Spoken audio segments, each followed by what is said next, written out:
anụ m otu nwanne anyị nwoke akpọ m na fon si m nwaanyị mba nọ m nza na ya alụọla nwaanyị na ya eji ego na ahụ dị ya mma na eji ego na nwunye na ọ mara mma mafe amafe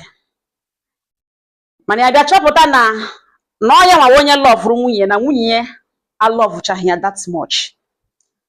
Ya enwe mkpebi n'ime onwe ya that na with time na ya ga-enye nwunye ya reason to fall in love with him. Ya eji nwunye ya ịhụnanya, care, support, mere nwunye ihe niile, enwebeghị nwunye wepụtara n'ote n'anya ya hapụ ibere na nwunye na ọ mụọra na-enwe kembụ ya na-ele nwa nwunye ya mụrụ ya na nwa ha abagacha ya anya na the connection anọgahụ there. Ya sị ngwa nsogbu anọ na nwa wụ nwa na anọla elu ya nwunye ya mụọra ya ka abụọ nụtara nwunye ya mụrụ ya bịa ntụrụ shie ya n'ime yie ụtọ ya hụ nwa ya mara na yes na ihe na ọnwụnwa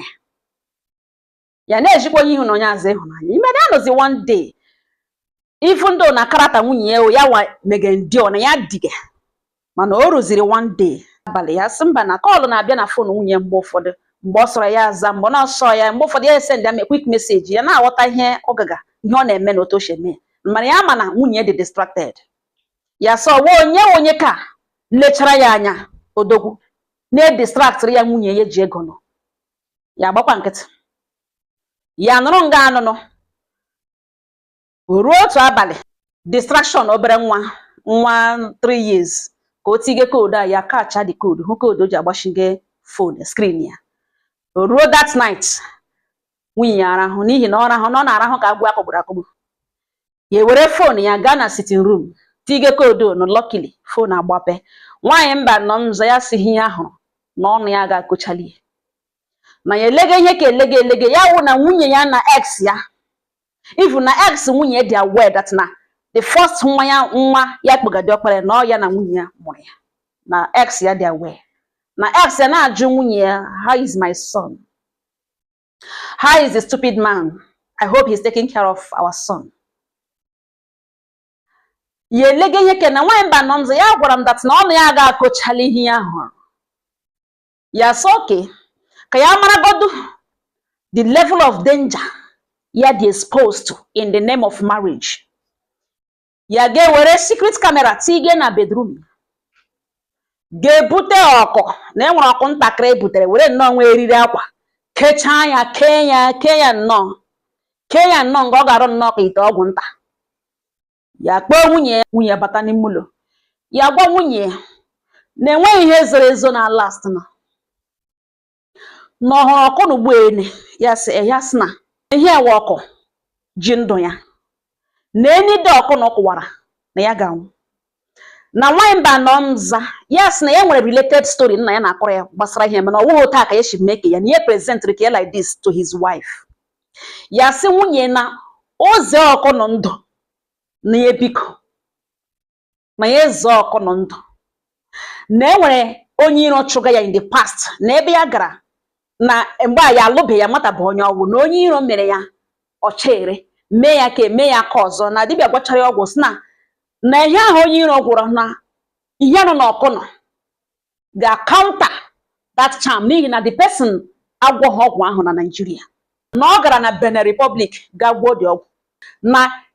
ọgwụ anụ na ite a ga-eprotect ndụ ya na enyi dị ite na ọ gbawara na ya forget it na ọbara ga-ege n'imi ge ya na ntị ya nwụ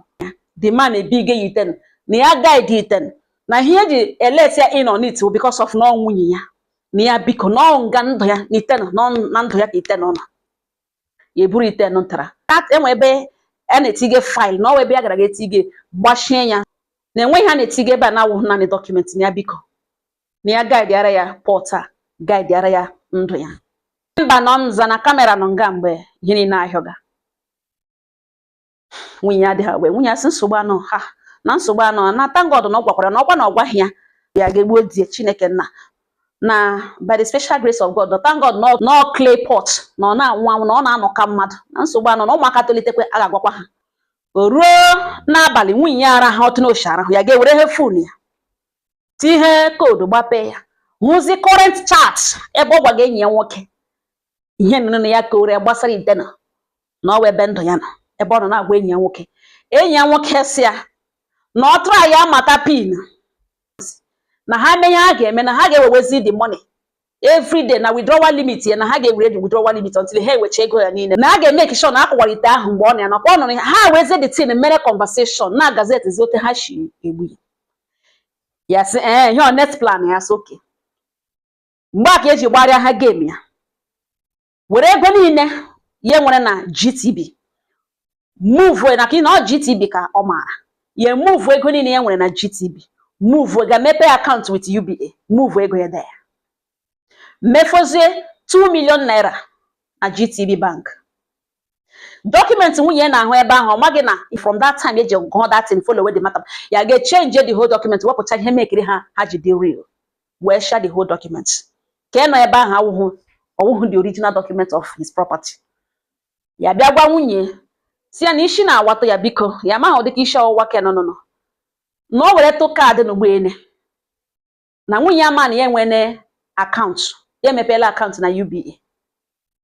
ya gwa na mmadụ ahịa tụrụ na a ga-edeliver ahịa ahụ next week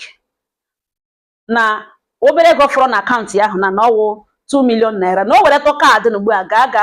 wepụtatụrụ ya 1 million wepụtatụrụ ya 100,000 na eme onye ga-abịa na mgbede taa bịa were the money na ọ na the person bịa were na ọ sị ya na ya nwe ha bank ya ga-emeli ya na-eme ihe transfer na ya biko na ihe na ọ pin ya na ọ ga-ewere wetatụrụ ya ego ahụ na ya enwetacha onwe ya change ihe pin before ọ ga werecha the money na-atụ ihe o ji aga iji azụ nwunye ya achịwakọtọcha ya aka gbapụ oso ga-ewere kaadị nụnta weta the 100,000 welata ya n'ụlọ si elekwe na ya sị na odese nga mgbe onye the person na-abịa nụ bịara ịghọtago ya enye na ọ ya ka ya nọ that same night ya nyere nwunye this pin nwunye na-amak ya that same night ahụ mgbe ya doruru nwunye filie na ya ahụ na ụra ga-agbaghe that cupboard bupụta ite nụta ha ya ka gị nọ n'ala uto ite agbawa ite nụtara gbawa n'ime bedroom kamera nọkwa dị ya ebirite n'ụra lewe nwunye ihe ọzọ nwunye ya gwara ya wụ na ya ekpere ezigbote ekpere na ya chọrọ destroy forces na ya chọrọ destroy forces ahụ mere ofilie na ọnga nke ite ndụ ya nọ nakwa ahụ na Igbo na pastọ ya na o shiri ike because nwunye filiri mgbe ọ hụrụ ya adahụ nwa nwunye filie das na ihe misfayala ihe na-awụcha ihe ya gụtachara na chat ya na-enye nwoke backup story ha in case because ya na mgbe enye nwoke jụrụ ya sị what of ịkwụkwa n'ite ahụ naka ọgwụgwọ waganwụ nwunye sọ debụ ihe ya hụrụ dadi na-ele nwunye bido act wa drama na ejikwere ga chọọchị na ejikwere meke ya jụwa nwunye sọ onye nwa isi nwa ya ke ọsọ nwa ya nwunye ya nọrọ ngasị ele ụdịka kwesịrị onwe ihe ya gwa nwunye sọ onye nwa isi nwa na ọ bụga n'ite ahụ na ya chọrọ iji ya mara ma ọ chọrọ opportunity ka ya nyere ya aka nye the opportunity ka ọ hapụ iji aka ya tụtụ opportunity bịazie mgbe ya na-adịghị ready ya luzuru guard na ọwa onye nwa ụda nwere ebe a na ọ dị ọkpara ya nwunye ya sị o doro anya dat na enwe ihe zoro ezo n'okpuru anyanwụ ya kpọrọ nwunye koodu na o ji agbachi fon ya gwa ya na enwe ihe niile nọ na fon ahụ na-anọ na fon gị na ọ ga-abịa jikere shi n'ụlọ ya kpọrọ nwa kpọgoro x ya na ya abụọ ga-amịakwara na mgbe ya dị redi na ya ga-abịa ụmụnna ya bịa nara ihe ya kwụrụ n'isi ha gwakwana ha ihe mere na otu o shiri mee na nwaanyị mba nọ nsị na ya mekiri sure na nwunye ya pụrụ that night na ya bịa na akantị ya gbara ya na kemgbe mgbe ya gbagodo ya dị akantị ka ọ mana na ihe awụhụzi that man lọvụrụ ya mkpụrụ anya niile huosha ọ na-ele ka eli ya shi na another planet dabata na speed ka o ji nwakpo n'ime mụlọ shire handbag ya na ọ pụọla ugbo na ya amaghị ebe ọ nọ and ya eme ekele ntịrị na police station na ya na nwunye nwegide issue na their marriage no see with them and in fact na enweghị ọ ga-eme because estate ebe ya no security no ya kpakwala no di ọkpara na egwe ya ihe niile mere kọrọ everything ya nwa kpakwala no nwanne ya ke nwoke kọrọ everything na enwe people amara na ihe mere no in case ya na-enye nwoke decide to play first one on them na m na-ahụ ihe ụmụ nwaanyị na-eme na m gwadele Igbo ugbu a na ihe eji otu mkpụrụ nwa nwoke ọ mụrụ ya gwere na ọnwa anwa bịa close ihe ya ga-eme na ihe ya ga-eme na ihe ya ga-eme na m legere ihe tụgadị ọchị wụ na else nwunye ekpozire na phone na-asị ma ya na nwunye esoro okwu ya na nwunye esokwu na ya dị very very sorry and ya chọrọ ikele ya ọ gbalịala na ọ dịghị easy at least na nwa ya nwoke na ọ dị 5 years now. No, thank you for realizing and for releasing his son. Na nwa mba no imagine the audacity. Na m na-ahụ ihe ụmụ nwaanyị mege. Na that's na m na-ahụ na m hụga ihe nwaanyị ibe m mere. Ụmụnne m okwu atọ m n'ala. Nsode nna m enwere ihe iji ọsọchi koro na m nkelu bụ ikosagara m akosagara. Thank God for wisdom. Chineke nyere gị. In on top of your game, you defeated them. Oh, he kele Chineke. A lot of people agara survive ihe ikwuge now. Ụfọdụ ụmụ nwoke anwụọna today ha ihe gburu ha. Ụfọdụ nwaanyị ma ihe aga akọwata ihe gburu ha mana ọ ihe gburu ha nwaanyị ha nọrọ n'ụlọ gburu ha. N'ụdị a ọ ihe ikele Chineke. Ọ wụ ihe ịsị hụrụ ihe ụmụ nwaanyị na-eme. Ọ ihe nụrụ taa gị na-ekele Chineke for wisdom. Ekele Chineke for his intervention. Ekele Chineke for exposing the enemy. Ọ ihe ikele Chineke. Ụmụnne m ọ na-anọ na n'o ọnụ na-anọ ihe daga na otu oshi daga. Agwara m ọnụ na ihe mere onye ọzọ ka onye ọzọ ji mụrụ akụ. Gị mara na gị na nwoke gị na-ebi ikpoga di nọ. Ụfụ bara nọ ka iji biri di ya. Kpachapụ anya ṅụ. Enweghị ha na-ezo ezo n'okpuru anyanwụ. Enweghị ha na-ezorarị Chineke forever and ever. Be careful na ihe ị na-eme. Ewu nwoke ewu nwaanyị gị na your partner bi.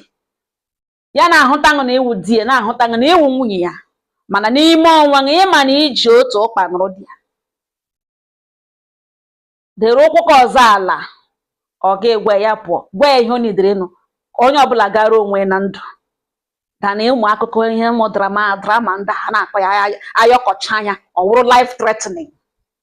N'ihi na enwe ihe zoro ezo. Kama a na-ehi ụra otu ụbọchị just one day. Okwu ahụ ga-adagharị. Ọ nga ọha m n'ọnụ.